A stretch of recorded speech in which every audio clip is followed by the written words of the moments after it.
Hello, my name is Skippy Mesereau, coach, former elected official, and lifetime public servant.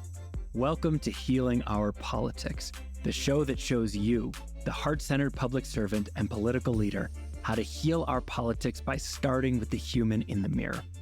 It is my job to sit down or stand up with the best experts in all areas of human development, thought leaders, coaches, therapists, authors, scientists, and more, to take the best of what they have learned and translate it specifically for the public service experience, providing you actionable, practical, tactical tools that you can test out today in your life and with your teams. I will also talk to leaders across the globe with a self-care practice, getting to know them at a deeply human and personal level so that you can learn from their challenges and journey. Warning, this is a post-partisan space. Yes, I have a bias. You have a bias. We all have a bias. Everybody gets a bias. And I will be stripping out all of the unconscious cues of bias from this space. No politics, partisanship, or policy here. Because well-being belongs to all of us. And we will all be better served if every human in leadership, regardless of party, ideology, race, or geography, are happier, healthier, and more connected. This show is about resourcing you, the human doing leadership, and trusting you to make up your own damn mind about what to do with it and what's best for your community. So, as always, with love, here we go.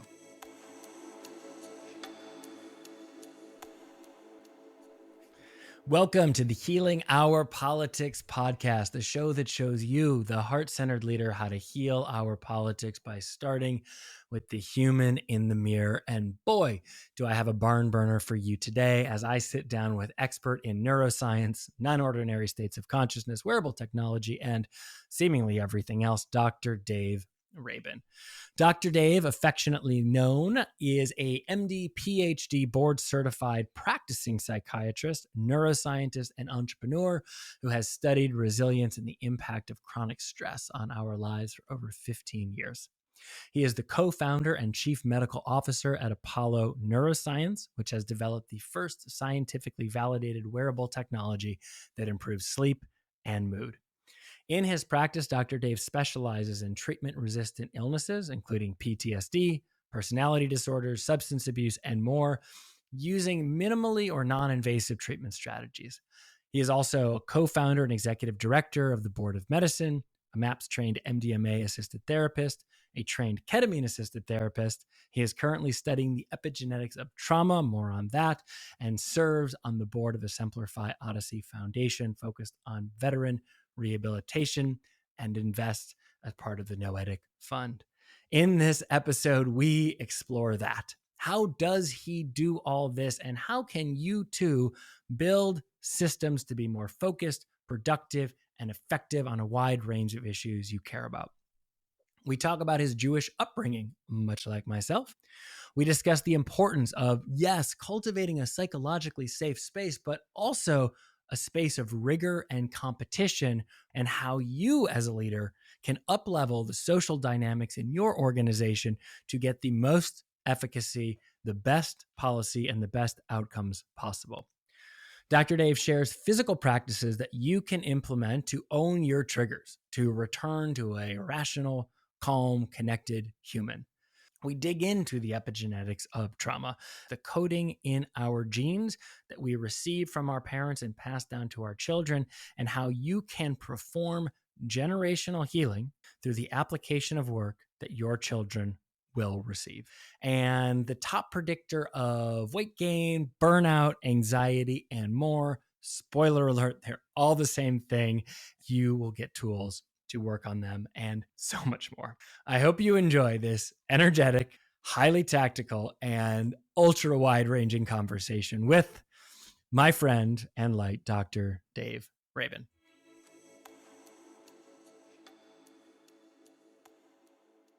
Welcome. Thank you. It's truly an honor to have you, Dr. Dave, Mr. Rabin, on the Healing Our Politics podcast, the show that shows you, the heart-centered leader, how to heal our politics by starting with the human in the mirror.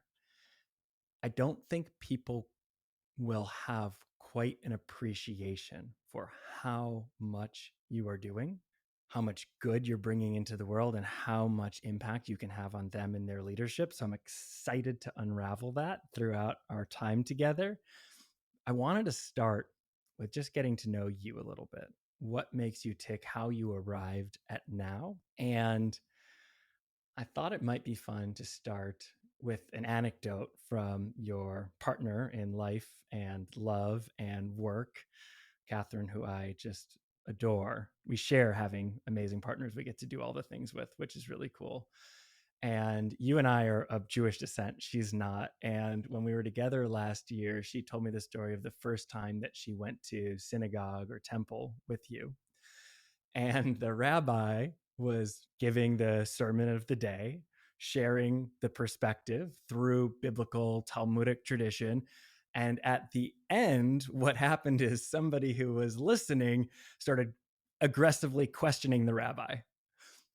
And, and I've heard you talk about the importance of questioning in your own life and work. And I wondered if you could start by just sharing how that upbringing shaped you and how it has helped bring you to this place that you are on all of our behalves, really. Thank you. And it's a great place to start. And thanks so much for having me. It's always a pleasure to get to connect with you. It goes without saying. But I think not to dwell on it too much, but at least in my family and many of the families I know of others who grew up Jewish, that there was a constant emphasis on it being okay to ask questions. And not in every situation, obviously. You have to choose the timing right when you're going to ask a question, which is something that kids have to learn. And sometimes we as adults have to learn it too. But asking questions to learn about the world is okay, and not just okay, it's encouraged. And that if we don't understand something, if we don't know how something works, we want to know how it works, there, right? The only way you can actually learn stuff is to ask. And so I think that having a father who both my parents are physicians, my dad is also an electrical engineer, and engineers love to figure out how things work. So I growing up with him as major influence in my life, also a researcher, somebody who really enjoyed figuring out how things worked. And so we talked a lot about all of that kind of stuff and science. And my parents, as young as I can remember, bought me those like how things work books that were for kids that broke down the weather and broke down the like basic things that exist in your home back in the 80s. I think that was really helpful, just getting my inquisitive, curious mind that was interested in discovering new things kind of up and Mm, running. And that's pretty much where it started. And then where it really accelerated was when I started having really vivid dreams as a kid. I'm mm. sure you've probably had vivid dreams at some point in your life, right?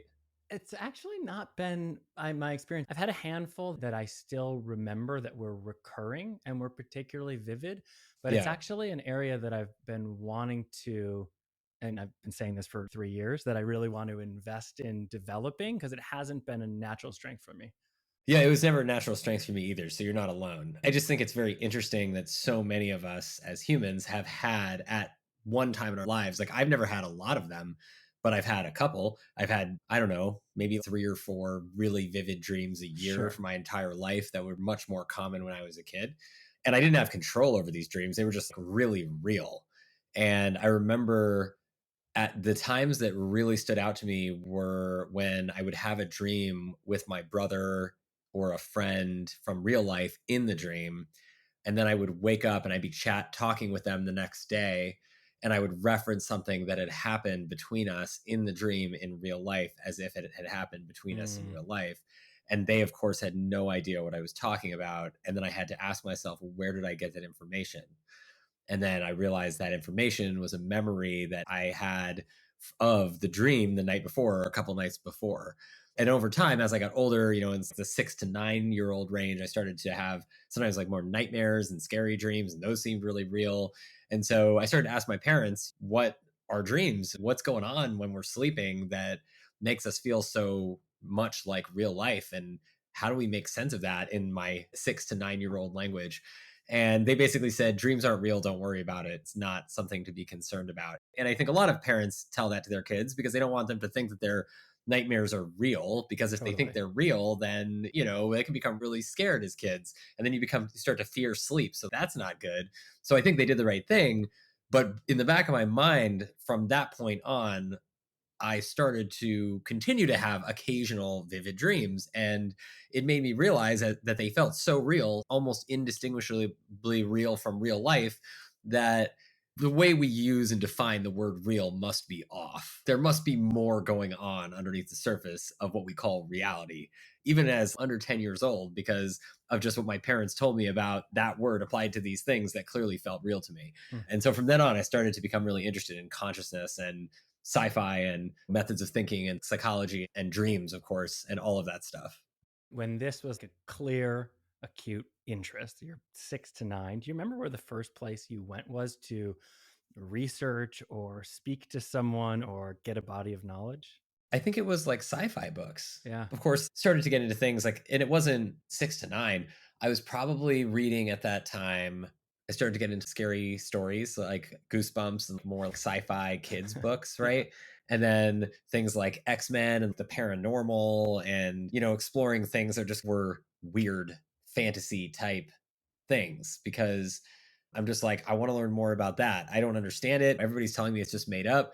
But as I started to learn more about these things, and of course, growing up in California as a kid, we grew up in Marin County, and Marin County is named after Chief Marin of the Miwok people. Hmm. And so we learned growing up that they worship animals and have a relationship with animals and spirits of animals in a way that's very different than what we were taught growing up. But growing up in this area, the Miwok traditions are part of and taught of as part of what is considered interesting in schools. And we actually learned about it in school. So they talk about Coyote as I think it was like the great father spirit, and that Coyote is this kind of trickster spirit, but also the creator of all things. And it was just kind of really interesting when you start to think about all of these different ways of interpreting our interactions with nature, for instance, the coyote versus God versus any number of other ways that we can interpret it. It makes you realize how relative everything is, right? Mm. Everything's seen through a certain lens. And yeah, I think to answer your question, that's kind of how I got acquainted with all that stuff. It's really interesting because you have in your mind, the way you're constituted, you have this beautiful balance between this openness and creativity, the willingness to see things beyond dogma and question, but you also have that investigator spirit to then go in and look at it. And I think those things are not often held in concert. That's a pretty rare presentation and a really cool thing. I'm curious if, so I grew up in a Well, thank bilingual, you. yeah, of course, man, bilingual Jewish school. And even though many of us, myself included, were spending most of our time rebelling against the religion, the culture of questioning, I still think is one of the greatest gifts that I ever got. And in some ways, the culture, Talmudic culture, of taking this thing that's ascribed as truth in biblical text, but then creating an entire valued culture around questioning it and arguing it and refining our understanding of it and adapting it to a modern and changing age, in some ways is the 1.0 of the scientific method, right? Where you have a body of knowledge that is seen not as the truth, but as the truthiest thing we have, but then to poke and prod and argue about it in the hopes of refining it. And I wonder if that was also part of your Jewish experience where you're getting this creative input from the Native American tradition, from your sci-fi books. Did you find that in community amongst friends, teachers, you had people to talk to and work through that with before you had a specific framework in your scientific work? Oh, yeah, for sure. I think it was kind of weird to talk about, though. There's a lot of stigma around talking about dreams and Mm, paranormal stuff and spirits and astrology and all of that weird stuff that, especially when you grow up in like a Western science family, there are certain things that are not necessarily topics of general conversation that you would talk about. Whereas you need to find those kinds of places and people. So I actually didn't have a lot of people to talk about. It was mostly reading mm, sci-fi with my friends, doing like our own independent investigation into things. To your point about the questioning and the sort of origins of ancient Jewish thought and the scientific method, I think they are very related. Maimonides, is a very famous Jewish doctor and Mm, one of the oldest forefathers of Western medicine, who I think integrated a lot of this thinking style, critical thinking style.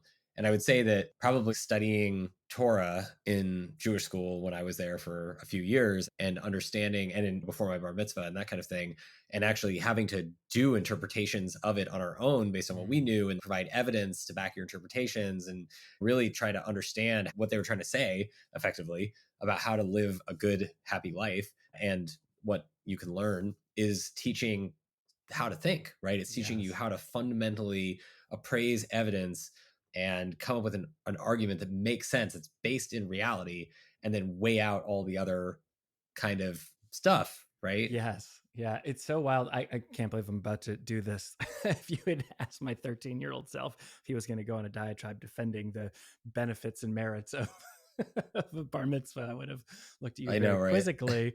But as you say that, it's so true. And tell me this maybe was different than your experience, but I was a American English speaking boy who wasn't particularly connected to the religion, but through this rite of passage, I have to learn a different language that's written in a different direction with different characters. I have to open a scroll that's literally hundreds of years old that mirrors something that is millennial old.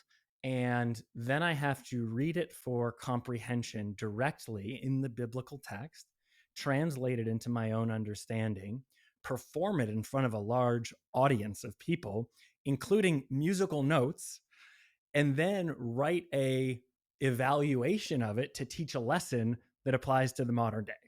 Yeah, that's pretty much what we had to do. It's pretty wild. It's pretty wild. It's pretty wild. Yeah. As much as I didn't enjoy it at the time, I learned a lot in retrospect. Like, it was very helpful to my learning how to think. It was without a doubt. And I think that a lot of different cultures have stuff like that.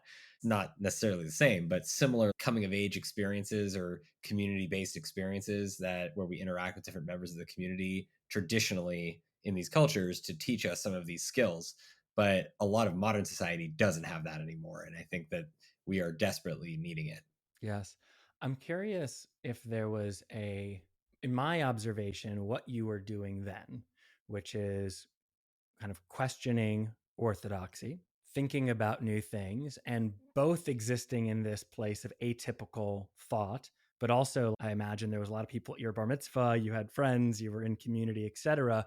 And you still straddle that line now in so many ways, working on things that are generally accepted, lauded in the mainstream, but also working on things at the edge of science that do not have universal understanding at this point. And I wonder if there's a point in your path where you thought, this is really for me, or if you questioned that, or if it clicked at any moment that I'm going to continue to be doing this, or if it just sort of happened. I mean, it did just sort of happen, and it also didn't. When you discover something that's really interesting and you're taught that discovery is important, and not just important, but like one of the best feelings you can get out of any feeling in your entire life, the feeling of discovering something new, it's Yeah. like, God, that feels good. That's like such an amazing feeling that all humans are capable of feeling. And I just wanted more of it, and asking questions and learning new things and doing research in whatever way, ideally ways that were not super expensive or emotionally or effort costly, was always something that was really interesting to me. And I always just wanted to figure out dreams, dreams and consciousness and how we interact with the world, how we make meaning of the world. What is reality, right? Think about that question in and of itself. What is reality? Is reality what we say, which is this, just as is, no interpretation needed? Or is it seen through the eyes of the beholder, and does it have language to it that is its identity and its function determined by the words we were taught to describe it? Yeah. Think about that and how powerful that is. And that goes back to the indigenous tribes of Mexico and South America and how they talk about the intentional use of language, and that the words you choose could be the single most important decisions of your entire life. On a moment to moment basis, we carelessly use words. And then that distorts our nature and our sense of reality. So I think as I started to learn more about that, then of course, psychology and mental health by nature of psychology being a tool to help treat mental illness, where people who often have been struggling with distortions of meaning in their lives for many years started to really stand out to me as a fascinating field, because it's like the interface between healing and language. And that's super cool. And when you think about the indigenous perspectives on this, the last thing I'll say on this for now is like, why do you think they call it spelling? Right? Just casting a Because they can, spell. yeah, because you're casting a spell with your words, Yeah. and you want to make sure you're casting the right one, and so you need to spell it and say it properly, which goes back to what we were talking about a second ago with your Torah portion singing, right? It's crazy. Totally. I mean, I had two thoughts pop up in my head, one dark and one not so dark, but MLK's I Have a Dream speech, right? That's not written on the page, but he shows up and there's supposedly 1 million people there. We still are under that spell in a beautiful way. I Mm. watched a colored recreation of World War II, and I watched Adolf Hitler on that podium. That man is casting a spell. He didn't trick anyone, right? They were with him, and that was really scary. But our words really can elicit a mass response. And the other thing, you're talking about perception versus reality. What is reality? In some ways, consensus reality, what we agree is generally true, is the only thing that matters for functioning, but it doesn't necessarily mirror what's happening in the world.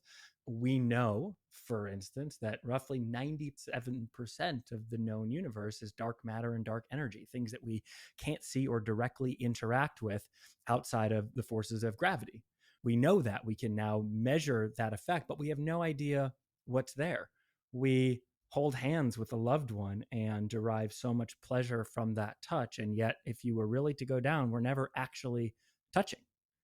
There's always distance physically between the cells. And so I think it's super, super fascinating. And you have seemingly wiggled your way into just about every area of exploration around this.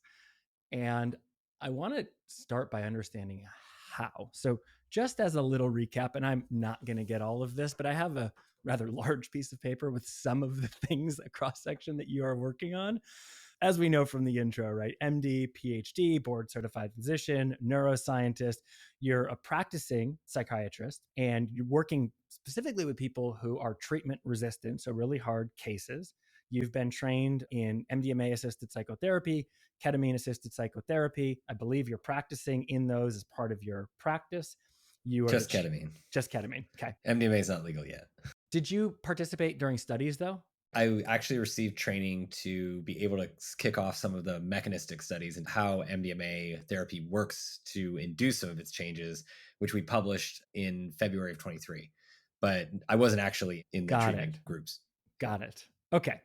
Nonetheless, has the skill set, the tool is in the toolbox. Chief Exactly. medical officer and co-founder of Apollo Neuro. It's a wearable device. I see you got the clip on you right now, right? The first evidence-based device to alter mood and energy through the experience of touch. You're actively involved in research on non-invasive treatments for things like PTSD, substance abuse, executive director of the Board of Medicine. I'm out of breath. Working on studying epigenetics. You work with veterans through the Simplify Odyssey program, and then also being a venture fund partner at the Noetic Fund.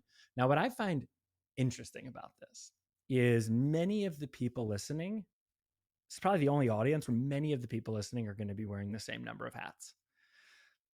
They're on 20 community boards and commissions. They're serving in office. They are on multiple nonprofit boards. They have a regular job from within their roles, whether they're elected or staff. They're working on 15 different projects that could fundamentally change their universe. And what many of us, myself included, have struggled with is how to organize our lives in such a way to do that effectively. And you seem to have significantly decoded the ring. So I'm curious if you could share, how are you actually splitting your time? What are the tools or partners or approaches that you are using to be so effective, seemingly effective? And maybe there's other areas where it's a challenge, but I'd love to learn how that all works. Yeah, it's actually not as complicated as it sounds. I mean, I think it comes down to really, and I appreciate your kind words.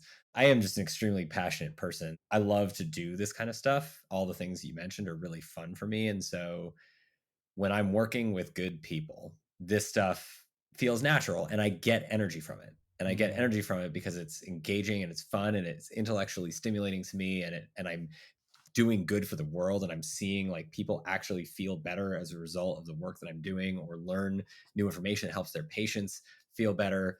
And so I think that combination of just enjoying the process, like it's not a means to an end all the time. Yeah. It's the means itself, it's the process itself that is so important. And because I've really tried to focus on enjoying the process, and I do that by being present with it, that I'm constantly learning and I'm constantly developing myself as a human. And even when things are really hard, which they are right now, and and they have been on and off for a long time, sometimes things are just really freaking hard. And you just have to remember that we're on a journey and it's not always going to be hard. It's just sometimes shit happens, right? You remember the shit happens shirt from when we were growing up, Oh yeah. right? Every single religion has their own way of describing what they say when shit happens to them, right? Yeah. And that's just life. So, it's always harder for everyone. Goes without saying, right? But it's always harder. We should say it anyway and acknowledge that it's always harder for us sometimes when things are challenging. And that's okay. And it's okay to have to struggle sometimes. But as I've learned to try to juggle so many different things that are all in large part interrelated, but majorly different pieces of the same puzzle, and certainly a huge time commitment, I've realized that being present with the process, mentally speaking, as a cognitive exercise, is one of the single most important things that we can all Mm. do for our day-to-day lives. Because then when we're present, we have access to 100% of our cognitive abilities. And when we're not present, we have access to only the amount that's present. Being present is like a best resource allocation tool. And there are lots of things that help with that. I use Apollo because I never learned how to breathe properly. So Apollo has been a huge help for me to train my attention. If I were to just to make this visual for people who hear the word presence on an ad here Yeah. and there, but are like, what are Yeah. you talking about? And tell me if this is how you would think about it. But I'm sitting at a computer. I've got a large panel LED. It's designed as a flood. It's supposed to illuminate the whole room. Let's Yeah. imagine the luminous capacity of that is our total opportunity for attention. Right now, it's very diffuse. The opportunity to presence it would be to shroud that light down to something that is more akin to a laser and then focus it on one specific thing. Is that a fair representation? Yeah, exactly. And it can be as simple as saying, you can say it out loud right now. I'm going to intentionally direct all of my attention to the feeling of my breath coming into my nose right now. Ooh, I'm going to try it. I'm Right? going to intentionally direct all my attention to Dr. Dave Rabin right now. You're already doing that though. That's cheating. I just wanted to double That's the down. whole point of an interview. But the point is, you can change your attention by just saying, that's the spell, right? It's the acknowledgement of, I am going to put my attention on the following right now. This boring ass work that I really don't want to do, my taxes, whatever, I am going to sit down, I'm going to do it, and I'm going to verbally commit to myself that I am in control of my attention always, Mm. right? I'm always in control of my attention. Nobody can take that away from me. They always try, but nobody can take that away from me. And I can bring that back to my breath and center myself in this moment. And as soon as you take command of your attention, that means you can take command of your presence. You're bringing Mm. yourself back to the moment. You're centering your mind back into your body. And that's called like somatic awareness, or restoring your sense of embodiment, right? Mind in body. Body's always present. So we can always bring ourselves back, and we can do it with soothing touch, giving ourselves hugs, getting hugs from others. We can do it with listening. We can do it with singing. We can do it with breathing. You can do it by wiggling your arms around, whatever it is, movement, intentional movement. But it's the Mm. intentional attention capture that is critical. And I think as you train yourself to do that, because most of us never learned to do that, I never learned to do that. That's why we developed Apollo. But the point is, you can teach yourself how to do this naturally through breath or through other techniques, meditation, mindfulness, or you can use tools. And the more you do that, the easier it gets to be able to do lots of things, because you start Mm. to be able to gain cognitive capacity, like you're restoring your core resource of attention back to yourself. And then you could say, oh, okay, I need to make a list. Right? That's where it starts. I need to make a list of all the shit I need to do. So then you go and you make a list. And then you say, okay, well, I can't do all that in one day. So let's spread that out over X amount of time. What's reasonable? Okay, well, it would take me 40 years to get all this work done myself. So I need to hire 30 employees, right? And then these are all the people that I need to do all of the following things. And if you don't know, you go ask somebody. Then you just try to hire really good people or find friends who are really awesome, who share the same vision as you. And then you just go at it. And the Mm, more good people you have around, the more cool stuff you can get done. yeah. Yes. Sounds easier than it is, but it's one of those things that's like simple but hard. You have to want it, right? You have to know it first to get anything. What is manifestation, right? Manifestation is having your attention set on something that you want for your life or yourself, identifying the steps to get to that thing, and then actually doing the steps to get to that thing, and then actually receiving the thing. And you can fuck that up at every single step of the way. Every single step of the way. You can even do all of the things. You can have the vision. You can see what you want. You can know exactly what it is. You can picture it in your mind's eye, and you can picture you enjoying it with your friends and family. You can plan it out every step of the way. You can even get every step of the way by completing every action to get to the last point, and then you hit what's called the upper limit problem, Hmm. where you get right to the threshold of getting that thing that you have spent years doing all the hard work to get, Mm, and you do something to screw it up right at the last mm. second, So right? And that sad. happens to people too. And so it's really about having that crystal clear vision, mission, energy, mood, action, behavior, alignment, right? Where you're saying, I am going to make this happen. And then you actually go and make it so, as Picard Yeah. would say.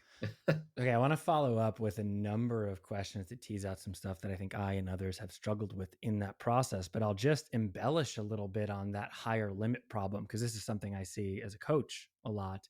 And it speaks to what's real versus what's quote unquote not real, what's conscious versus unconscious, but just an example of a woman who wanted to excel in her career, did all those steps, right? Had the goal, had the visualization, did the training, put the steps in, on and on and on for a long time, and finally got to the place where that door was open and the job was hers. And all of a sudden found herself in a position of, oh, I don't think this is for me. Not sure why, but oh, maybe I don't want to step through the door. And what we found in unpacking that is her parents were happily married when she was younger. They got divorced at some point. That was traumatic for her and her experience. And right before that divorce, mom got a big job. And unconsciously, the fear that wasn't aware of is, oh, if I do this, my relationship, my family will crumble. And sometimes it takes getting under the hood and finding that. And then once you have awareness, it's not like the fear disappears, but you recognize that's old programming. And all of a sudden, you can step through, like you say, with attention, with clarity. You can have the conversations with other people. Hey, this is a fear that I have. Are we aligned in this, right? To set the stage for that. How are we going to support each other in this as we move through? What do we do if something doesn't go well? But it becomes a conscious thing that actually became an opportunity for the family to come tighter together in support of that shared goal. But it just takes time, and it's not what we were trained to do, to your point. At least not most of us. At least not Sure. most of us. Certainly In not a lot me. of, yeah, not me, not a lot of the Western world people that I know. But I think the point is well taken. Yeah. I mean, in some ways, and if you're suggesting that, and tell me if you're not, but that other cultures have more of an emphasis on that, I think that's true. I've seen that. It tends to be cultures who don't have access to a lot of the shortcuts we've built. And I think with access to technology, to the internet, whatever, we atrophy the other muscle because we tell ourselves it doesn't matter, but it's not actually true. It takes both. Right. Yeah. And both is superpower level unlocking, right? One alone, like controlling your attention, to have the ability like a monk has of years or decades of meditation training, attention control training, that is a superpower in and of itself.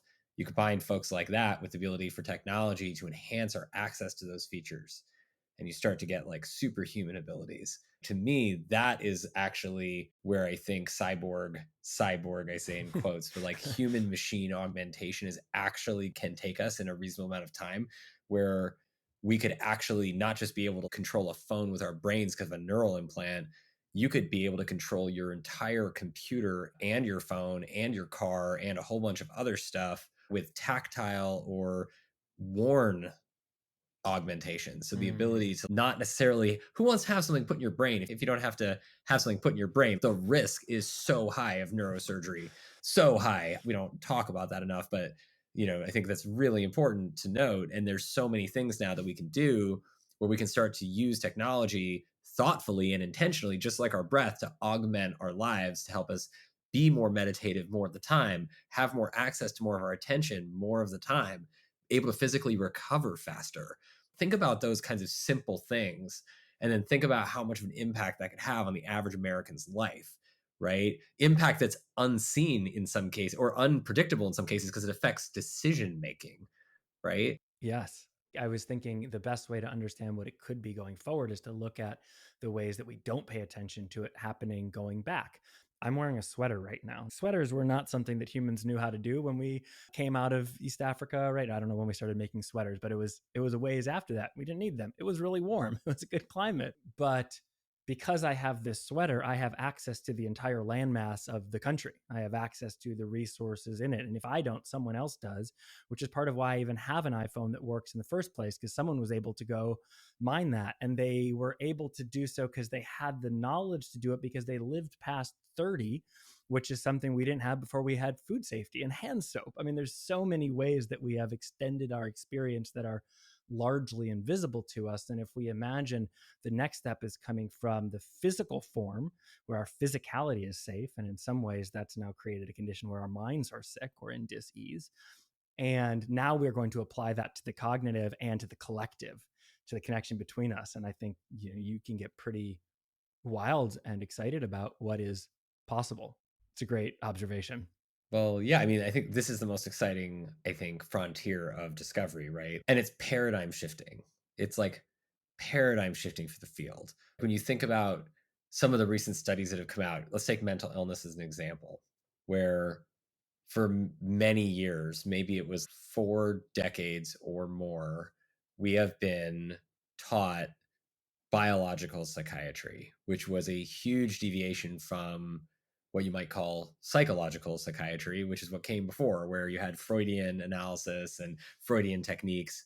Could you explain just a little bit for people who are not familiar with those terms, what those things mean and where we're shifting from and to?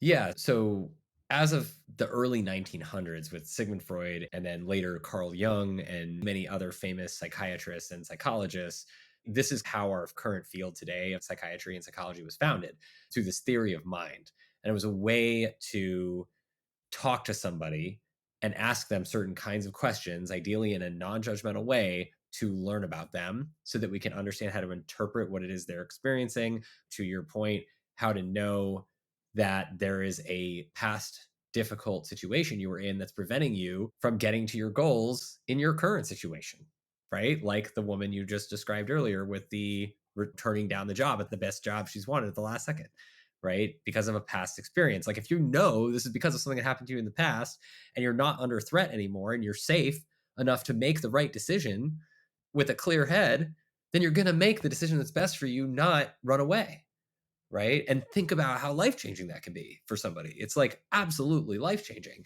And it can be the difference between being mentally ill or physically ill and a huge, tremendous success and contributor to society and your community, right? And happy, joyful every day. It can be that degree of difference. So, what Freudian psychology, the origins of psychology, which is like psychotherapy, it's talking to each other, started to get replaced in the 1980s and late 80s and 90s with biological psychiatry, which was this idea that mental health, mental illness is due to imbalances of neurochemicals in the brain. And the reason for that was because with the discovery of LSD, believe it or not, by Albert Hofmann in 1940s, there became this huge modern understanding of serotonin and the neurochemical environments in the brain. And so, because of the discovery of LSD, which a lot of people don't know, we learned so much about the serotonin system that we were able to discover almost every modern mental health medicine. Mm. LSD contributed. So that's like the Prozac, the Zoloft, the antidepressant SNRI drugs, the antipsychotic drugs, like all of those drugs are all working in large part or in some way through a lot of the receptor systems that were discovered through the study of LSD. In some ways, that's the Hubble telescope goes up above the atmosphere for the first time and opens our eyes to an entirely different world. Many things in other experiments that had nothing directly to do with Hubble happened thereafter, but Hubble's eye on those things, bringing them into our awareness, was required as a precedent. Exactly. Yeah, Yes, LSD was kind of is the Hubble, the right? telescope, Yeah. right? It's a telescope to let us see all these different other things that were going on underneath the surface. And that's a great analogy. And then from there, though, we kind of slipped up and made a mistake that was a misinterpretation of the findings of the impact of drugs on some of these folks with mental illness, which was that if a drug like Prozac or Zoloft, which increases the amount of serotonin in the synaptic cleft in between your brain synapses and helps you feel less depressed, in certain cases, or in many cases, in this case, it's like probably 50 to 60% of the time, it helps certain people with depression or anxiety. Does that mean that you have been born with a genetic imbalance in your serotonin where you have too little serotonin and you require the drug to fix it? Or is it possible that you have learned to think about yourself and the world in a certain way that has made you not feel good, and then certain parts of your brain involved in not feeling good are reflecting the way you're feeling, and then the Mm, medicine is correcting that, right? mhm. Is it chicken or is it the egg? What's actually happening? And so there was a misinterpretation that happened there where we started to accidentally make the assumption that your genetics predetermine your mental health, and that your mental health, once identified as being ill, requires medication treatment to make you better, and there's no cure and you're sick for life. And that was Right. a big issue that is now kind of being turned around. To offer very weird analogy, but just roll with me here. You have a resort on ocean or a large lake, and there's a particular level the water's at that's really good for the people who come there, and they really like to see that water level on the beach. All of a sudden, you go out for a snapshot in time, a second, and you notice that the water level is lower. And you freak out and think, oh my God, something's wrong. We need to refill the ocean and continue to pump water in all the time. And it's maybe, but also maybe you're in the middle of a tide and that's a natural ebb and flow that will come back. Or maybe you're in a different season where the water's frozen and has created an ice dam offshore until the water's not coming in, and there's an ability to naturally correct.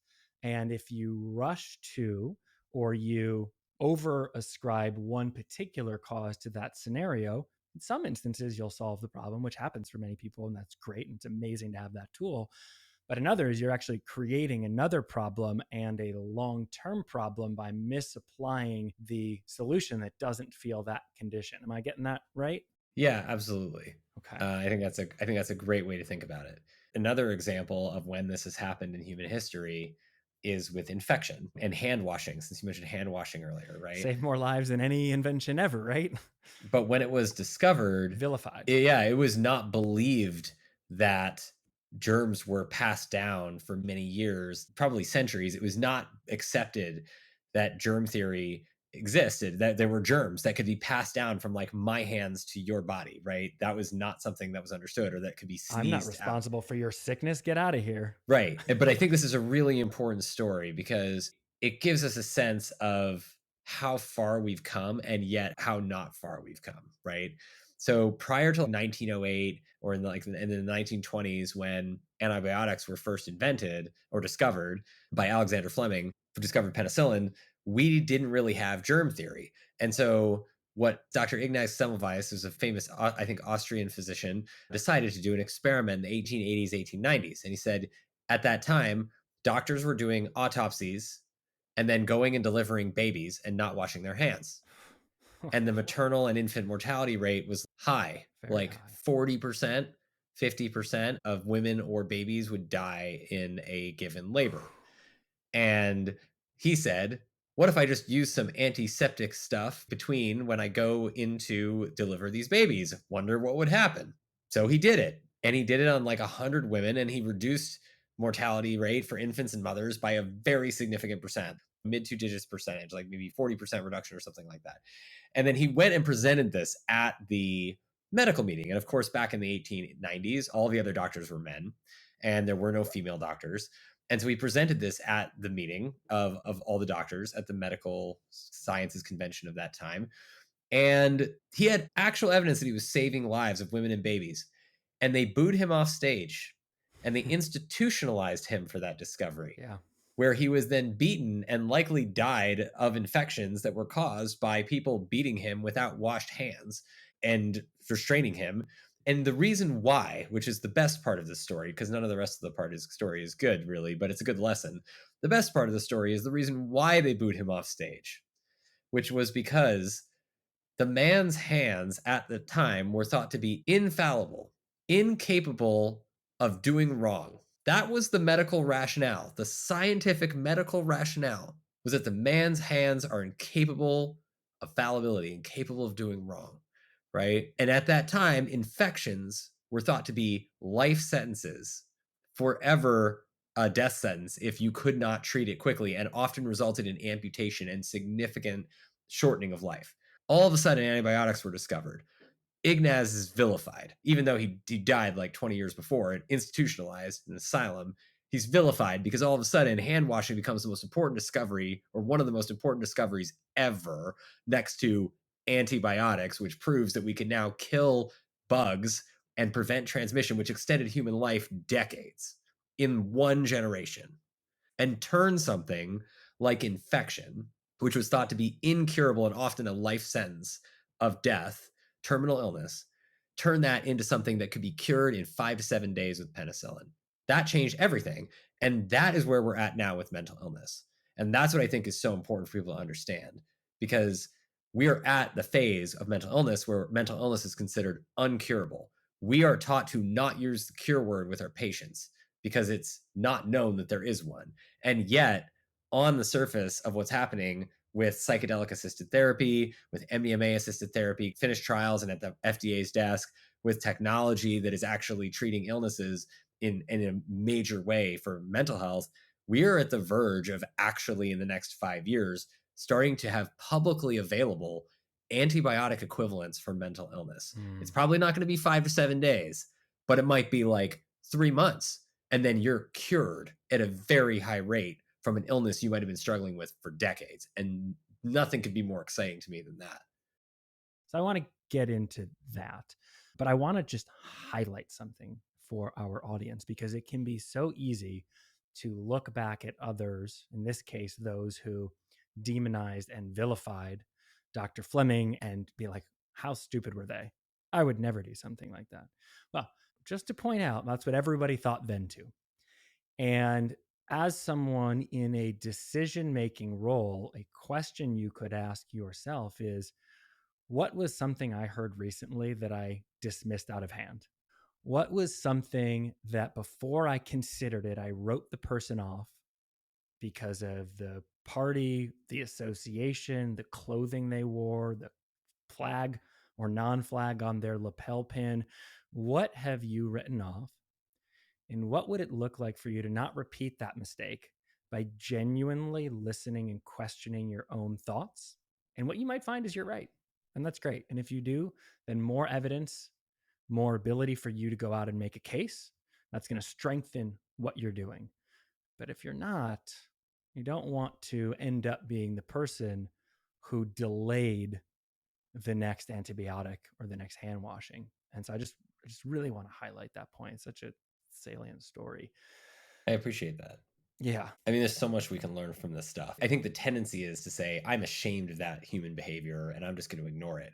I'm going to shut it down or repress it. But the opportunity is to really dive headfirst into it and face the shame and say, hey, what do you have to teach me? And the shame's going to be like, don't be a dummy. Right? Well, I mean, if you think about the mechanism behind the thought process of that, it's the exact same thought process that led that person to denounce or distance from Fleming. Because I was joking earlier, but I wasn't joking. I can't hurt someone. The ego doesn't want to be responsible for your death. And so Right. unconsciously, it says that's a bullshit theory. But actually, all you're doing is protecting the self rather than supporting the higher truth. And in this situation of you now, by discrediting those people who wrote them off, you're doing the same thing where you're saying, oh, I would never do that. I'm not like that dumb person, right? You're again protecting your own ego, thinking you have a higher degree of cognitive processing or process, and yet you're repeating the same mistake in that process. And so just that recognition. I get what you're saying. Yeah. So I didn't mean to sound like that. What I was trying to emphasize I'm sounding was like that. I'm saying, hey, just be we all aware. do it. I do that. Yes. I don't want to speak for Yes. Dave, but we all do it. I do No, it. no, we all do it. Yes, But we we have all a do it. That's the particular point. responsibility and opportunity to check ourselves in leadership and not do it, not continue that pattern. And when we do catch ourselves, give some compassion, do it better next time. Right. And now a quick break from our sponsors, and we'll be right back to the show. This episode is supported by Gold Level Elected Leaders Collective Foundation funders. Thank you guys. The Ken and Gala White Family Foundation. Shout out Corey, shout out Kenny, shout out to Kristen and the whole crew, as well as Tom and Darla Fellman. Thank you for your contribution. We could not do this without you. And if you want to see more of this content, you too can join Tom, Ken, and Gala in giving by going to electedleaderscollective.com and clicking the donate button. The Healing Our Politics podcast is brought to you by the Elected Leaders Collective, the first leading and most highly recognized name in mental health, well-being, and performance coaching for elected leaders and public servants, designed specifically for you. Now, don't be fooled by the name. The Elected Leaders Collective is not just for elected leaders. It is for all public servants, staffers, volunteers, government, nonprofit, whole organizations. This is for you. If you are filled with passion for improving your community and world, but are tired, as I am, of the anger, stress, and vitriol, if you find yourself banging your head against that same wall, struggling with the incoming criticism and threats, arguing with colleagues who are supposed to be on your team, and questioning if it's even worth it anymore, then the Elected Leaders Collective programming is specifically for you.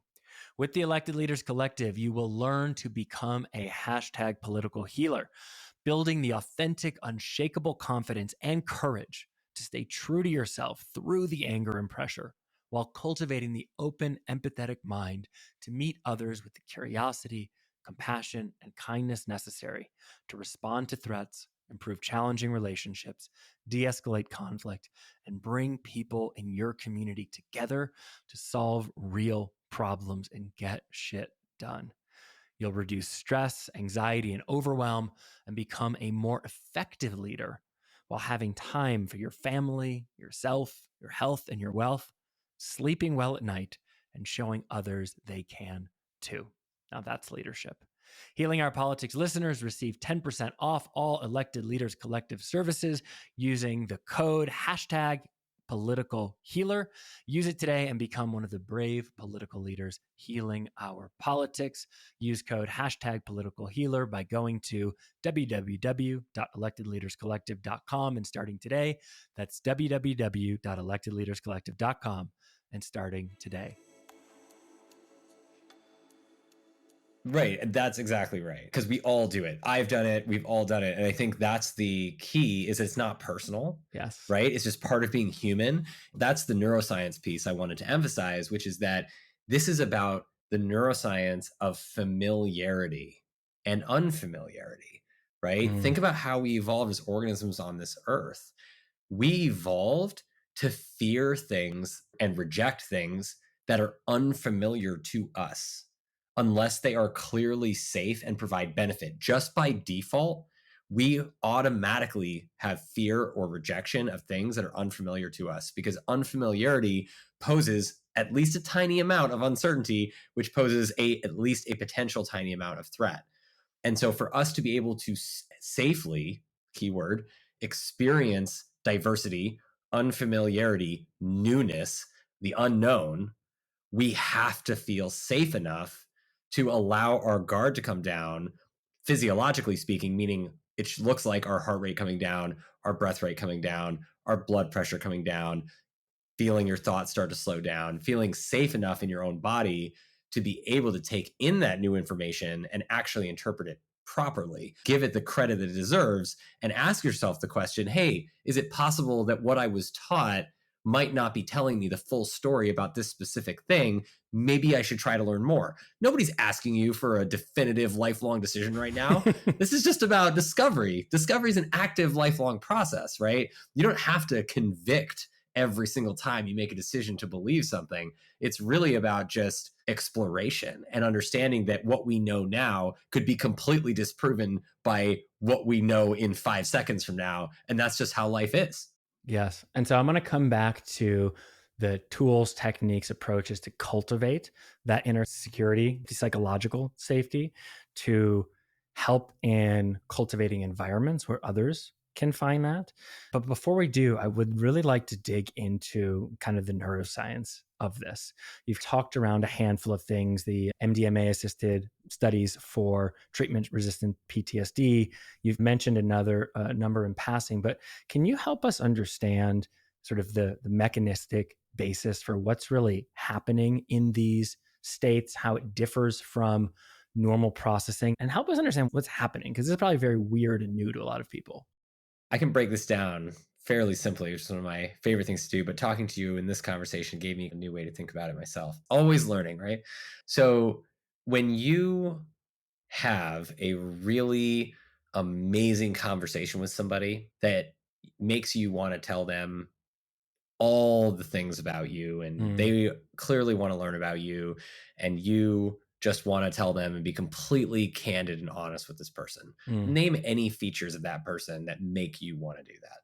It's a great question. And honestly, it's a hard one for me because I present as very open. And I would say I'm 90% several standard deviations more open than the average person, new experiences, ideas.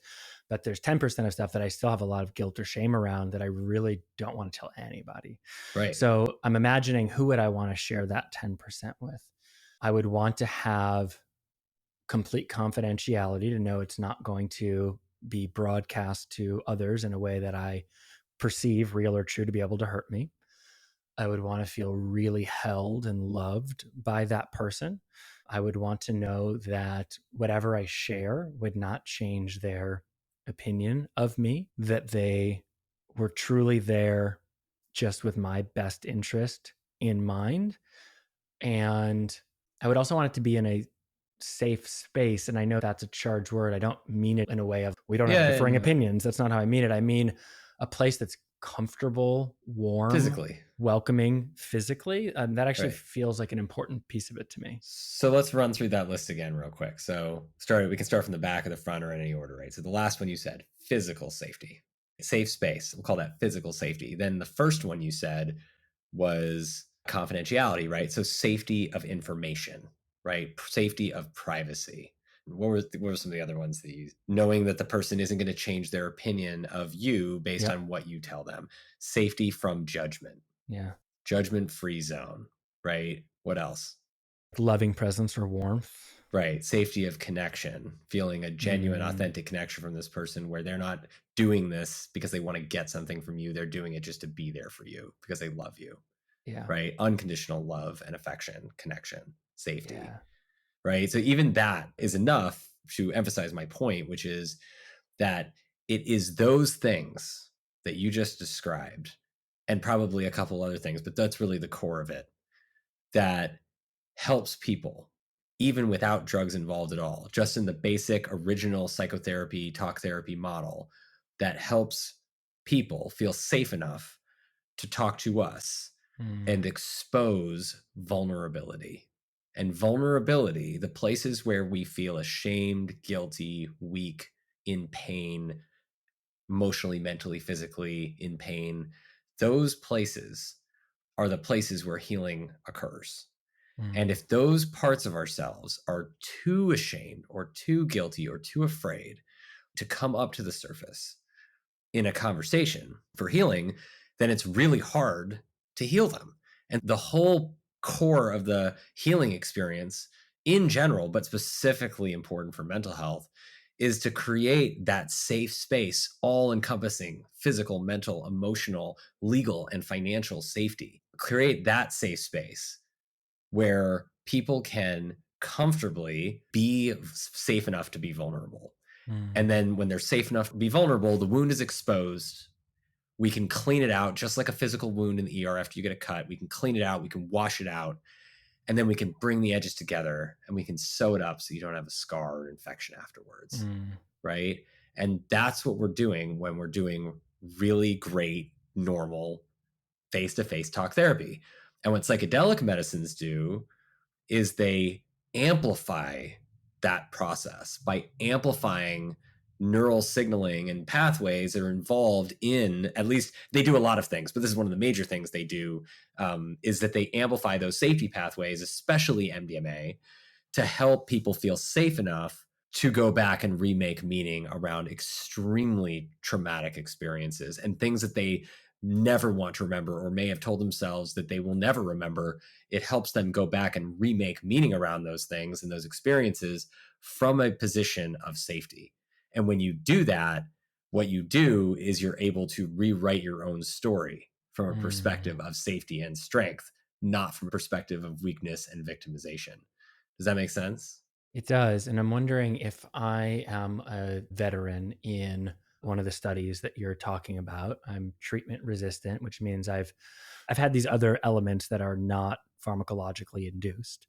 And that hasn't worked because it's treatment resistant, right? So I'm still having symptoms, I'm still having these issues. Now I go in and I have this MDMA assisted treatment. What's happening differently in my brain? So the emotional cortex, what we call the limbic system, and the limbic system includes a whole bunch of stuff.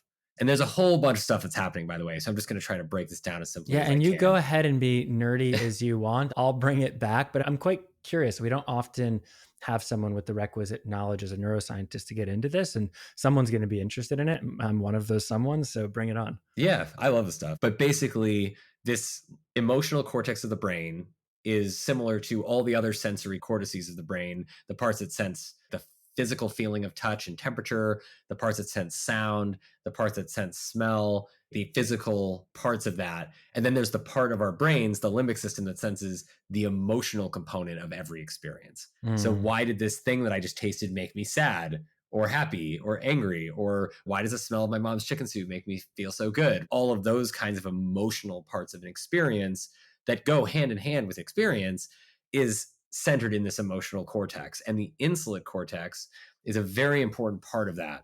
And it's in a network between three different parts of the brain that connect to our stress response system, which is called the HPA axis, or the hypothalamo-pituitary axis. So this governs all the stress response and recovery response in the whole body.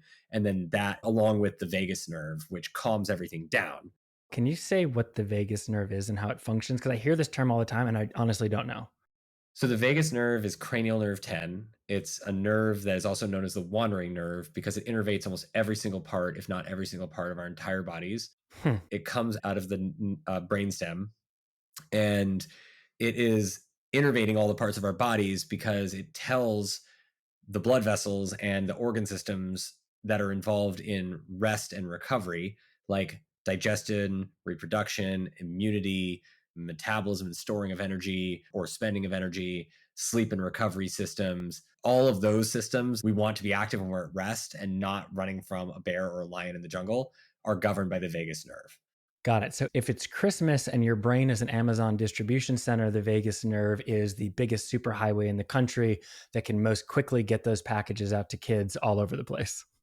Yeah. And then there are other super highways. And then there are, well, with the caveat of that there are other super highways that also lead directly to those kids that bring those kids coal as just as quickly, if not more quickly, Well, than it's bring only those for the kids good presents. kids. This is the good kid highway. Well, There's a separate bad kid highway? yeah, there's two highways that go to exactly the same places. Oh, okay. What's the bad kid highway? That's the sympathetic nervous system. That's the stress response system. Okay, so this which we carries call the this fight or flight system, right? So these two systems are in balance together. They co-regulate where blood goes. So think about that. So the vagus nerve says when you're calm and safe and in a comfortable environment, the vagus nerve says, okay, dilate all the blood vessels.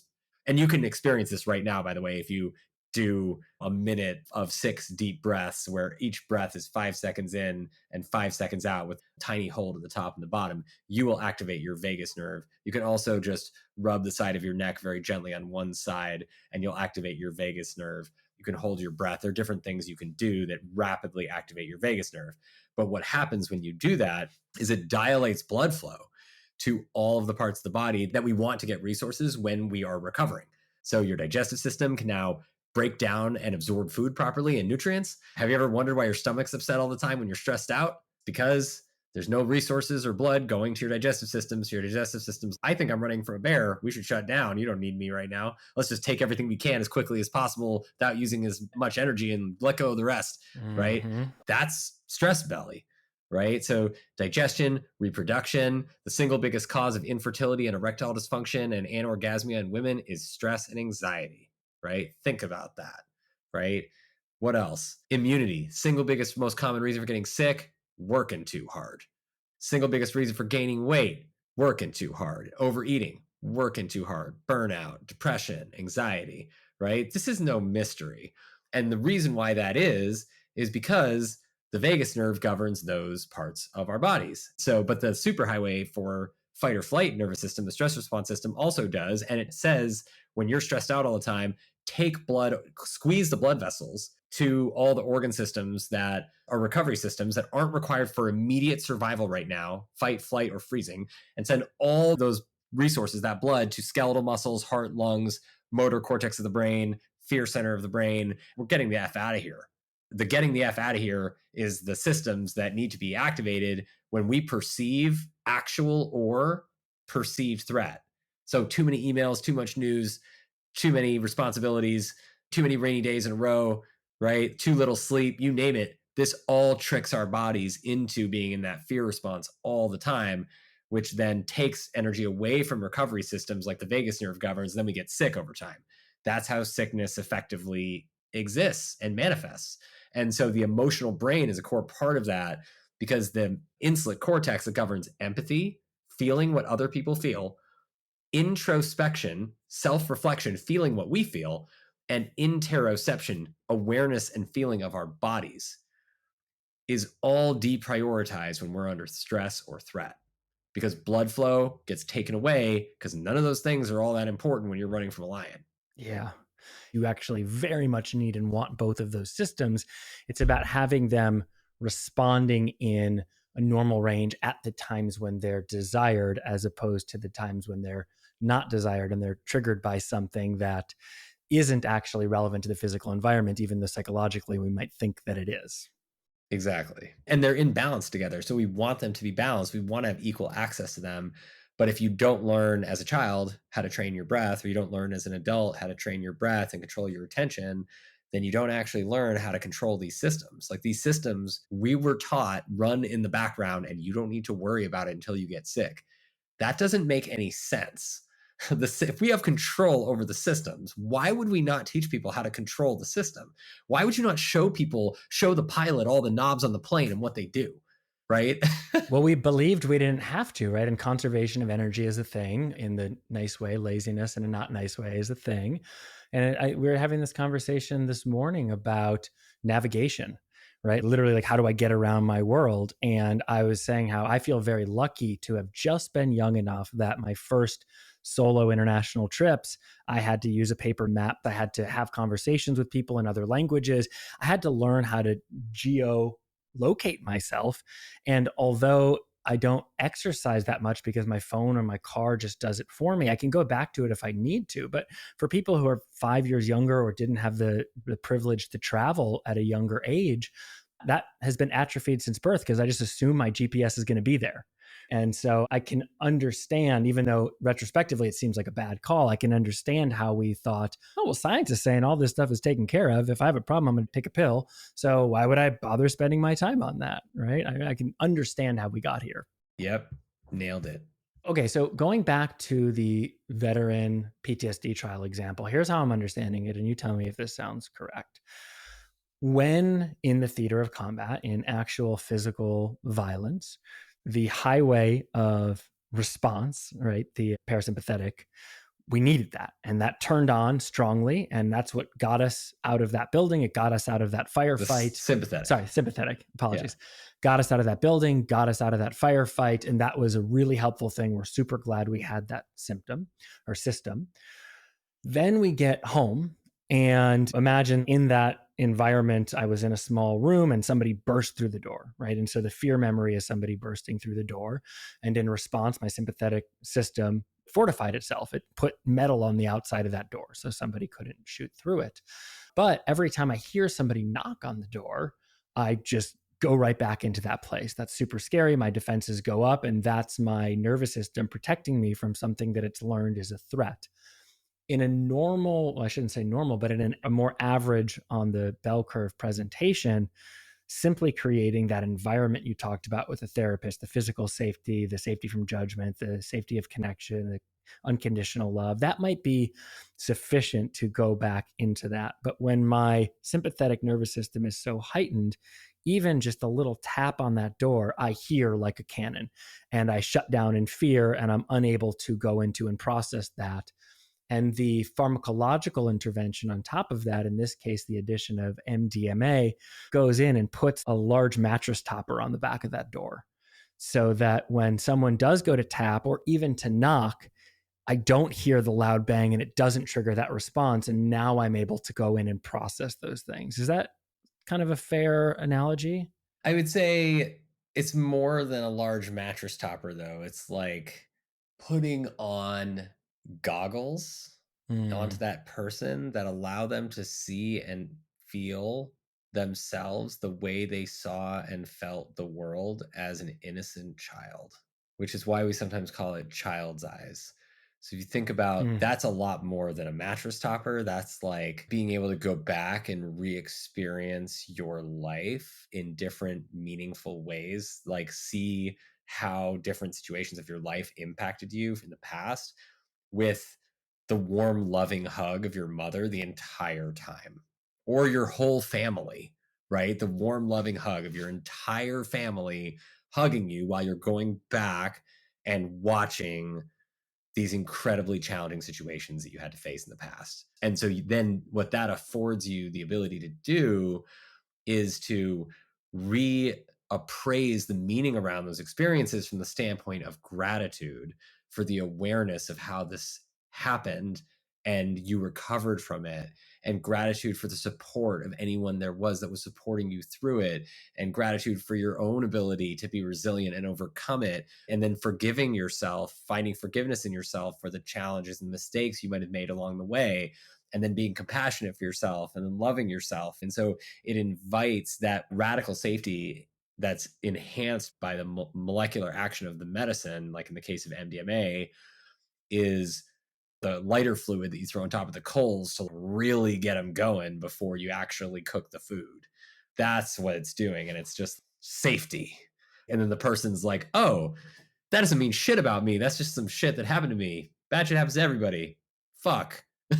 And it's right. not my fault. And you're like, oh, it's not my fault. Oh, wow. I never thought about it that way before. Maybe it's actually not my fault, right? Maybe this is just shit that happened. Oh, wow. Is that possible? Yeah, that's possible. Okay, well, if that's possible, then maybe a lot of these things are just stuff that happened. It doesn't actually mean that I'm a bad person, that this happened to me, right? And then all of a sudden, your new thought patterns start to be formed around safe, positive reference towards self under times of stress rather than negative reference towards self and others around times of stress. And there's a experience that I've had, and I've talked to others who would describe the same, of the distinction between an intellectual versus an embodied knowing. I'll give an example of myself from one of those healing spaces. I had struggled with weight on and off, lost 70 pounds at one point for really since my childhood. I think this stress eating was a symptom for sure. But I had known how to eat healthy for a long time. I had known that when I treated my body well and I made particular choices, I was fitter, I was happier, I was physically more able, I was more socially accepted. I knew what that was. I'd been there and then I'd fallen off. I'd been there and I'd fallen off. But in that container, all of a sudden, and I don't know how to describe this other than what was intellectual, all of a sudden in a snap became so unquestionably, evidently true at seemingly a cellular level. Like all of a sudden, it was just something that I knew rather than I know. And I wonder if we understand how that happens. I don't think we understand how that happens yet. We know it happens. We know there is a difference between intellectual knowing and embodied knowing. I can't say that we fully understand how that happens. What I will say is that from the experiences and the data we're seeing from some of these MDMA studies where people who have severe PTSD go from a state at time point 0 where they don't believe that they can ever feel better to time point 12 weeks later with 3 doses of MDMA and 42 hours of therapy to being over 60% in remission and fully believing, right? Experiencing, living, believing health and knowing that it is achievable by them and full embodied knowing, right? And I think that what we do see is that there is a modification to the actual code that sits on top of our DNA, which is called our epigenetic code. And this is a layer of code that governs how much our genes turn up or turn down. And this impacts every single gene in our body: stress response genes, like skin color genes, hair genes, everything, digestion related genes. Every single gene is regulated by epigenetics. And that's how our cells in our skin know to be skin and our brain cells know to be brain, because they all have the same DNA code. Same in every cell in the body, in case you didn't know. The same DNA, except in sperm and egg, which have 50%. Every single other cell has the same. It's just like a computer. How does a computer know how to run 8 different mobile applications in the same iOS, right? It could be that there is another layer of code that says, hey, you're in this kind of phone. You're not in a Google Pixel. You're running Android in a Samsung phone. So I need to now adapt my entire experience of this app for your Google Pixel instead of your Samsung phone, because the entire hardware is different. And so there needs to be another layer of code that says, all right, that software needs to be adapted. It's in a different hardware. It's in a skin cell. It's in a brain cell. This needs to function differently. We don't want brain cells growing on the skin and skin cells growing in the brain. That's what we call a teratoma. These are very, very highly conserved over hundreds of millions of years, layers of code that regulate what does what and how we respond to stress. And it can change and it's modifiable by the environment. So to get back to your question earlier, we showed that we know through the work of many people, including Dr. Rachel Yehuda, that trauma gets encoded on DNA in the epigenetic code around cortisol receptor functioning. So if you experience trauma and you get diagnosed with PTSD, you will more likely not have a change in the epigenetic code on your cortisol receptor genes, which changes the way your cortisol receptors function. MDMA-assisted therapy, since our publication in February, has shown that we can actually reverse and repair that the cortisol receptor seems to be functioning better because the epigenetic code has been modified based on having this 12-week experience with 3 doses of MDMA, and people continue to get better long term. It's not just that they're better and then they get worse again. It's that they continue to get better after the treatment is stopped with no additional treatments, which is fascinating. People are learning to heal themselves again is one of the ways we can think about interpreting that data. And so that could be, we don't know for sure, but that could be the biological link to what you're talking about, which is embodied knowing, right? It's that Yeah. the body's cells have now learned Interesting. some information that is being stored in the epigenetic memory, and that memory gets passed down across generations, just like DNA. Interesting. If anyone's not familiar with the work of Rachel Yehuda, please go check it out. She's a remarkable human, remarkable researcher, doing some really amazing work.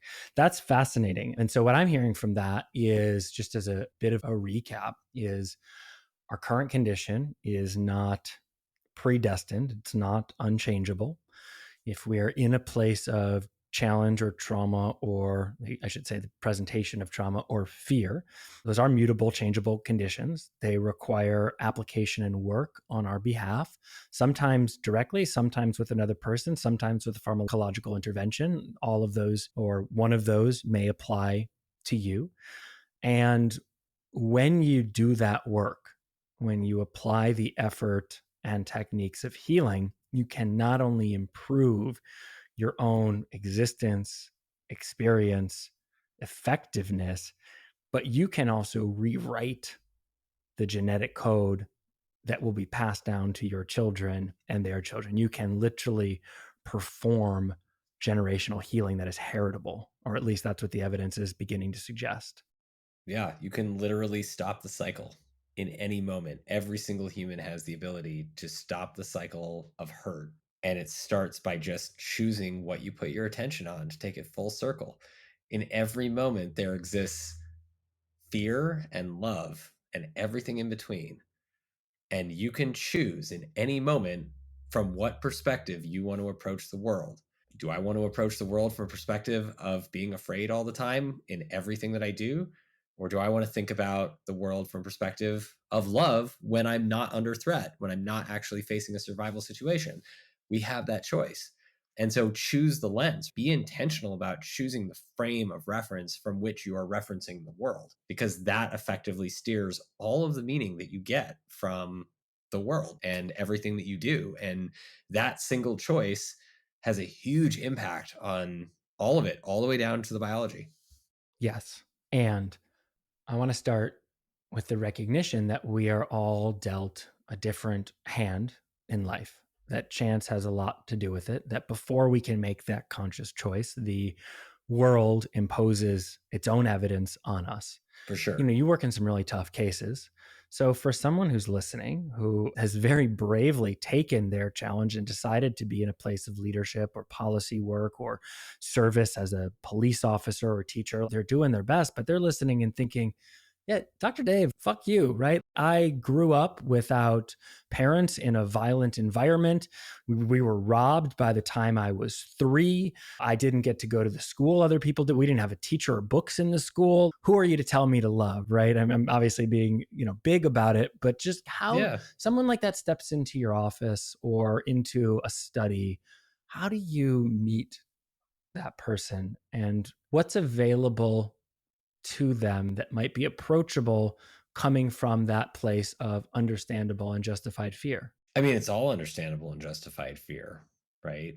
Yeah. It's learned behavior. It's a learned way to think about the world. I don't take it personally when people tell me they don't get it or I think this is bullshit or whatever. That's the way they learned about the world. I have my things too, right? It's not personal though. And so when we can take the personalness out of it, or the trick where we start to think that there's a personal notion to it, we step aside from that and just watch, step into what we call in therapy observer mind.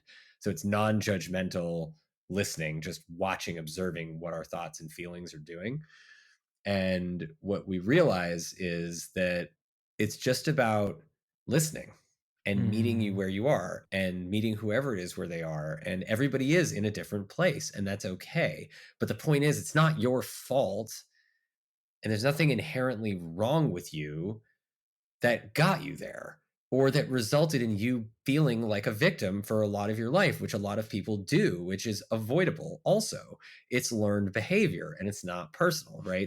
I go back to these indigenous traditions, the Four Agreements and all these things, because I think they're Mm. really important traditions about helping people understand that to not take it personally and to always do your best, and that shit happens to all of us. Every human being has had really hard times in one way or another. And it's about understanding that and understanding that we actually have more control over our reality than we think we do as soon as we start to learn the practices and the techniques that allow us to restore and remember how to control our reality. So when I actually work with clients who are struggling with this kind of stuff, which is most, I would say that a lot of it comes from a motivational approach, which is, this is an interview, so it's a little different. I don't tell my patients what to think or what to do Sure. ever, and I rarely give them my opinion. But I think that in the patient setting, I'm asking them questions to understand what they want out of life and what their motivations are to get what they want out of life and what they care about. And then I help them find their own path. I help them draw the dotted line from I'm here and I'm unhappy to I want to be there and be happy. So what do I have to do? Okay, What are the kinds of things that are making me unhappy? Let's talk about that. And then we Mm. talk about that. And then we're like, okay, are there any of those things that you don't need to do, but you're still doing them? And like, oh, yeah, getting rip roaring drunk on weeknights and yelling at my wife probably isn't something I should Not need to helping a whole do. bunch. Yeah, maybe that's actually making it worse. Huh. Never really thought about that way, doc. Maybe that's something I could cut back. And you're like, do you think cutting that back would increase your ability to access some of your goals? And they're like, I don't know, but I'm willing to find out. Right. Let me try. Let me ask the question in a slightly different way because I recognize the importance of self determination in this process. As a coach, we do the same thing, right? You don't give advice and you rarely give or ever give direction. If you were to isolate, so if there's a spectrum from 100% fear to 100% love, right? And no one's really at either of those poles, but you're pulling from the lower quartile, right? So people who are still locked in a fear perspective. What are the techniques or approaches that they have self determined that you have found or observed to be most successful frequently?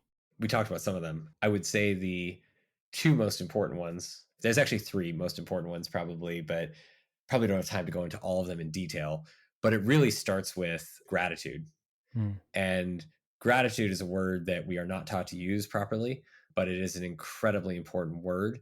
And it represents the emotional muscle of grace and graciousness, which Hmm. is a dual feeding system.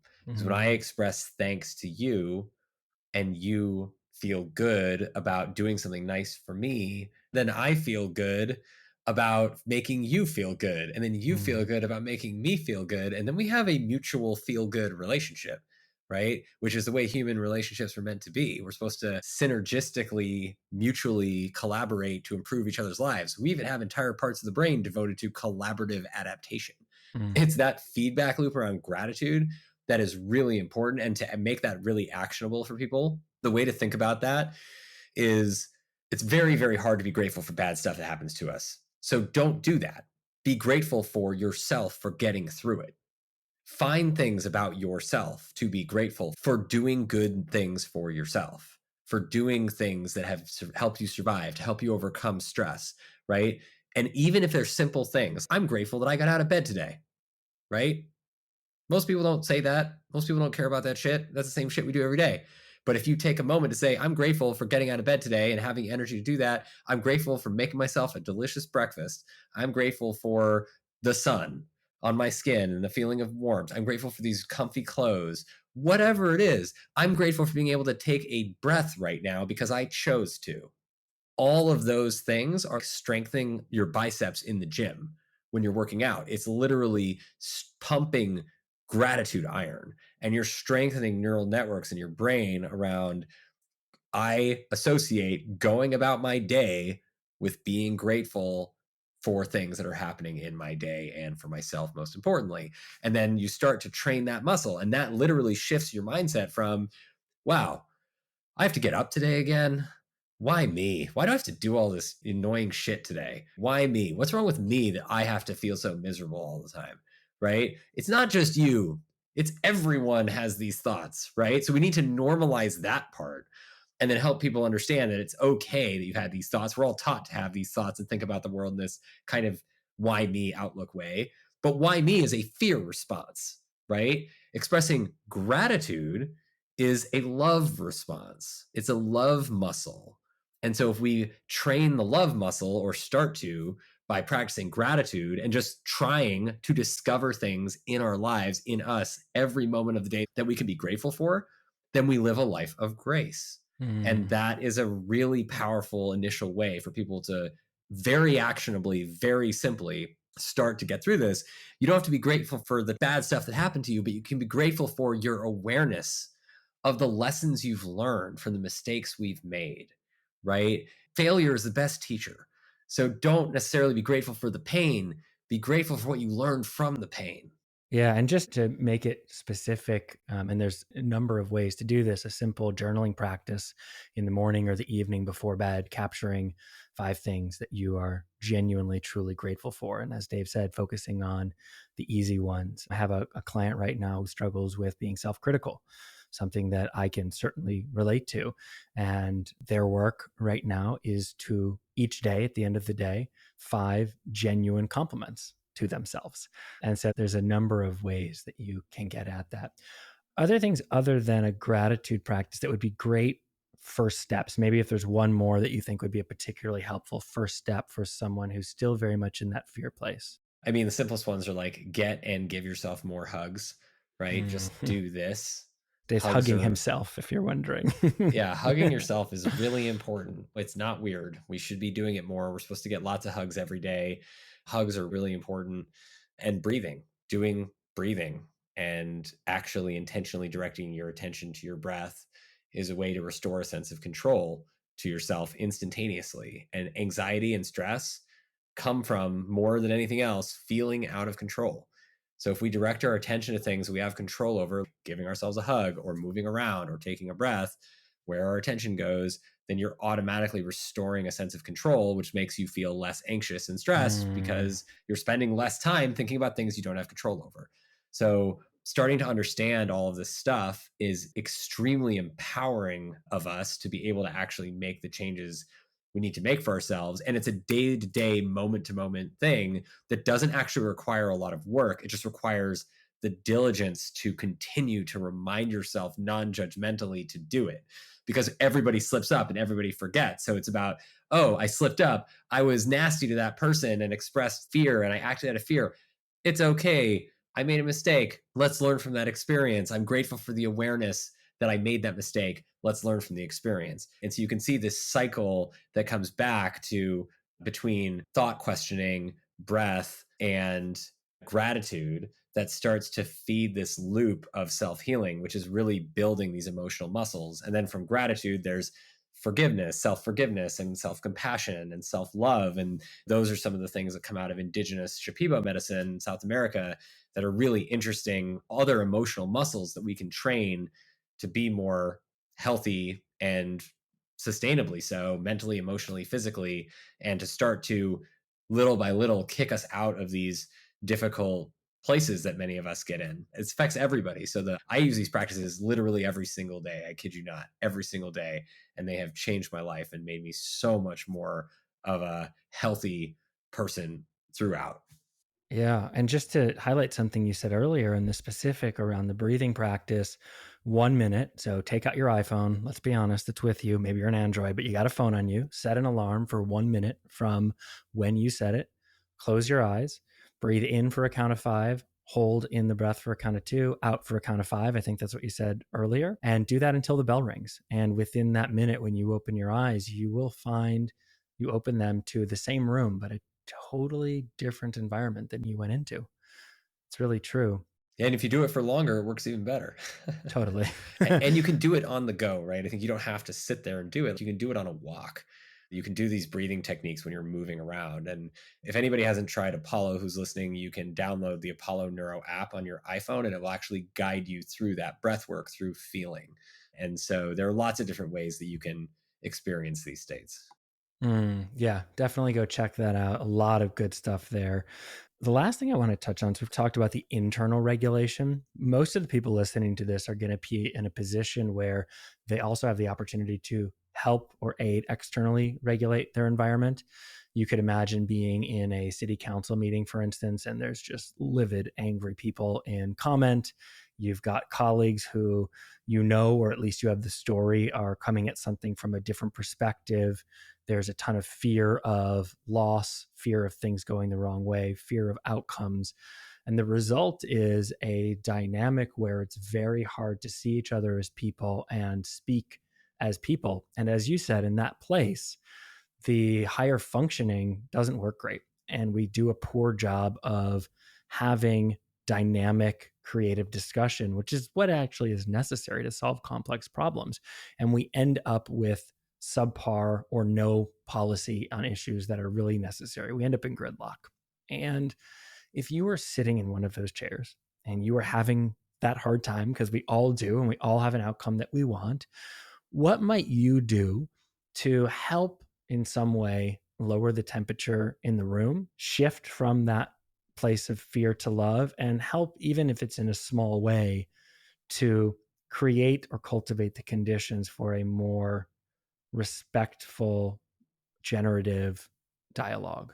I think the most important thing is to remember first and foremost that we're all human first before we're anything else, before you're black, white, brown, before you're male, female, before you're anything other.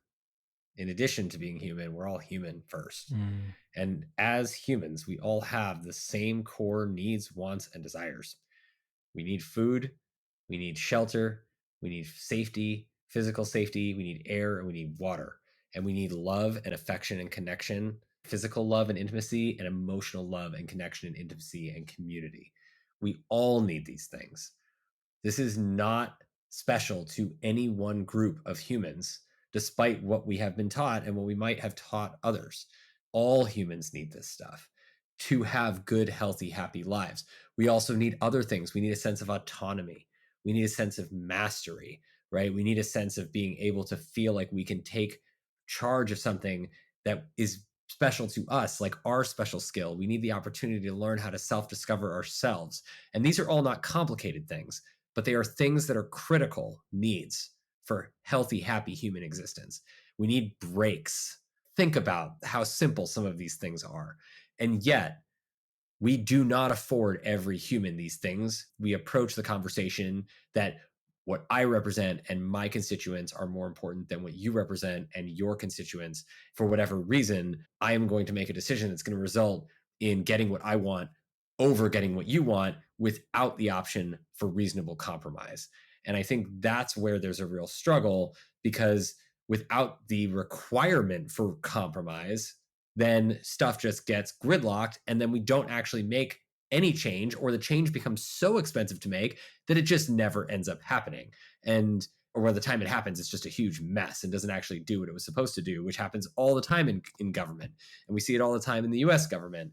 And so I think a lot of what we really need to be focused on is rooting the conversation in the core human needs first, Mm. which is what we all need, and then have that set up as the foundation from which we make all other decisions.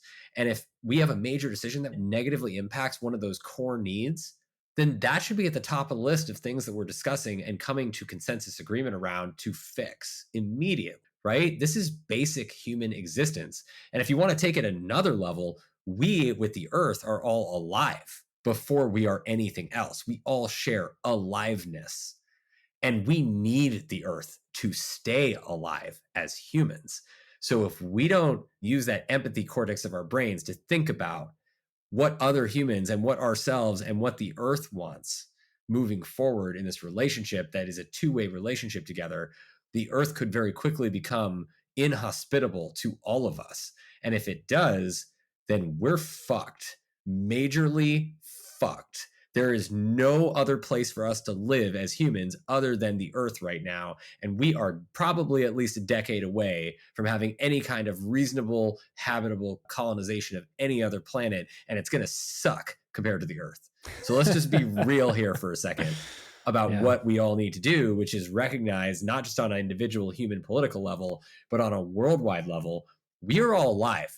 And unless you're not like me, we all want to stay alive and have a vested interest in staying alive. So we need to recognize that and center around that, and then make our decisions based on that, staying alive together. And that should be governing all of our decisions.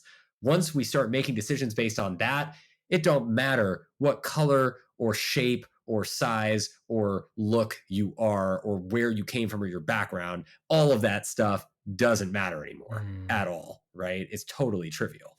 Yeah. And just to recap that from the perspective of, say, a mayor who's running a meeting in a municipality, or a staffer on Capitol Hill who's putting together an agenda for a policy discussion, the first thing I heard is recognize the reality of the human experience.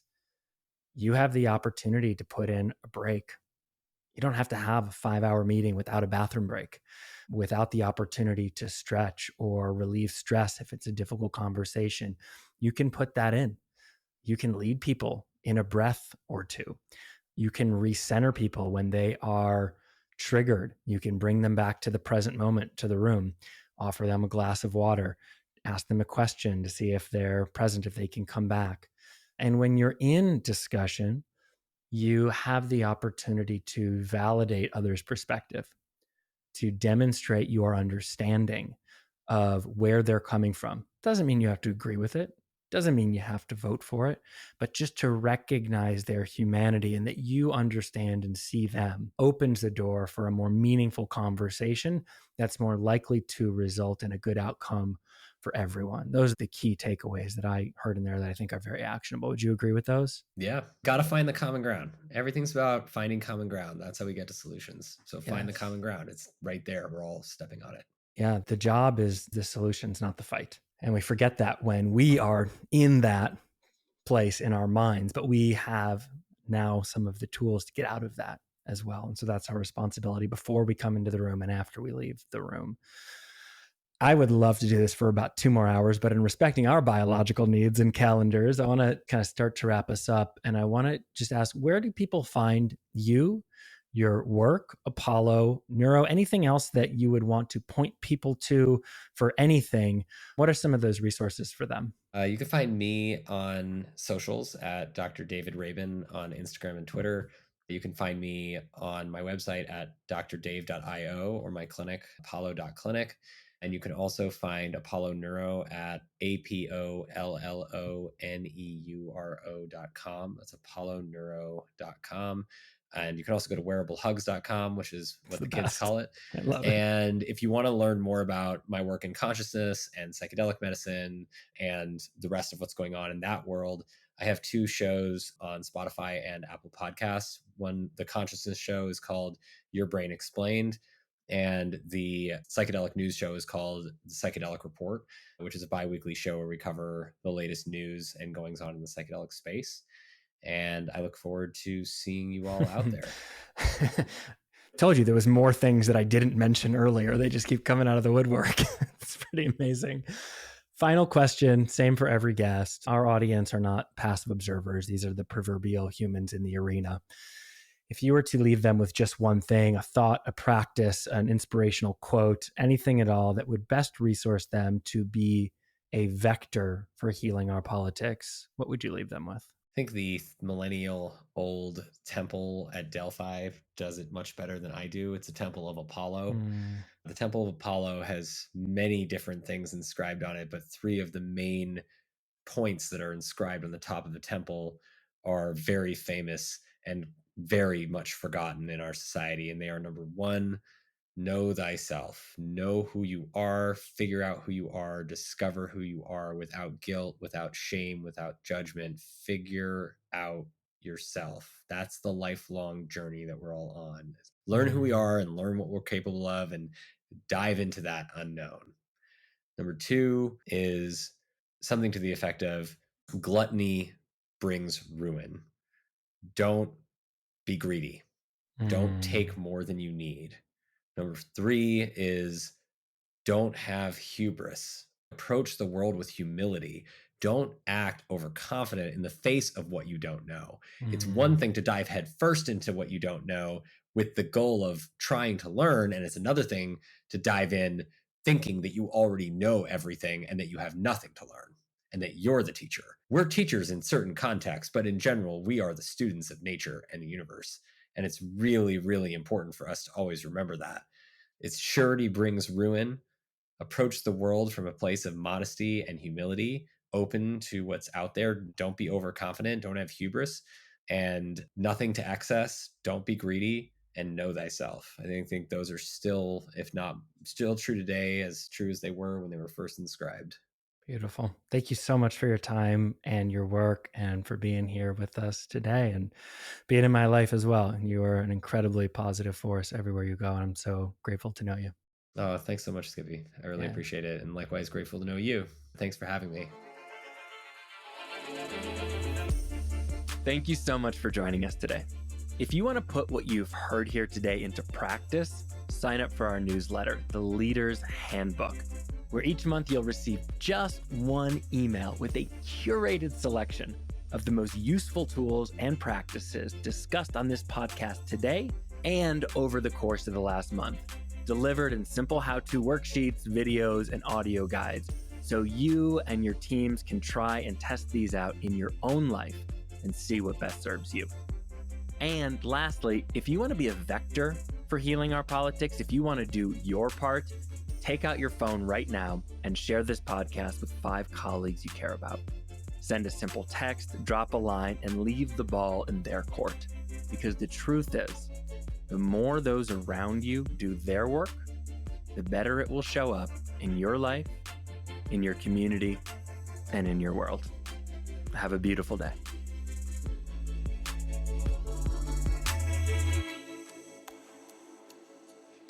The Healing Our Politics podcast is brought to you by the Elected Leaders Collective, the first leading and most highly recognized name in mental health, well-being, and performance coaching for elected leaders and public servants, designed specifically for you.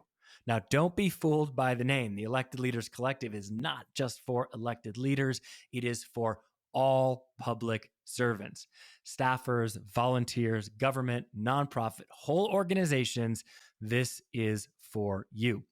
If you are filled with passion for improving your community and world, but are tired, as I am, of the anger, stress, and vitriol, if you find yourself banging your head against that same wall, struggling with the incoming criticism and threats, arguing with colleagues who are supposed to be on your team, and questioning if it's even worth it anymore, then the Elected Leaders Collective programming is specifically for you.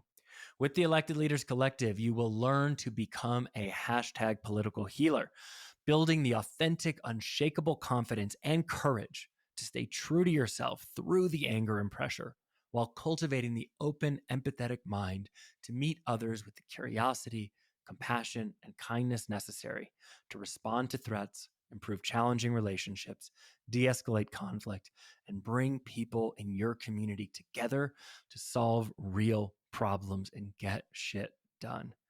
You'll reduce stress, anxiety, and overwhelm and become a more effective leader while having time for your family, yourself, your health, and your wealth, sleeping well at night, and showing others they can too. Now that's leadership.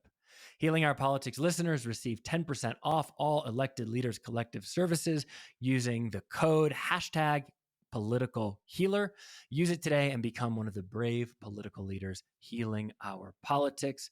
Use code hashtag political healer by going to www.electedleaderscollective.com and starting today. That's www.electedleaderscollective.com and starting today.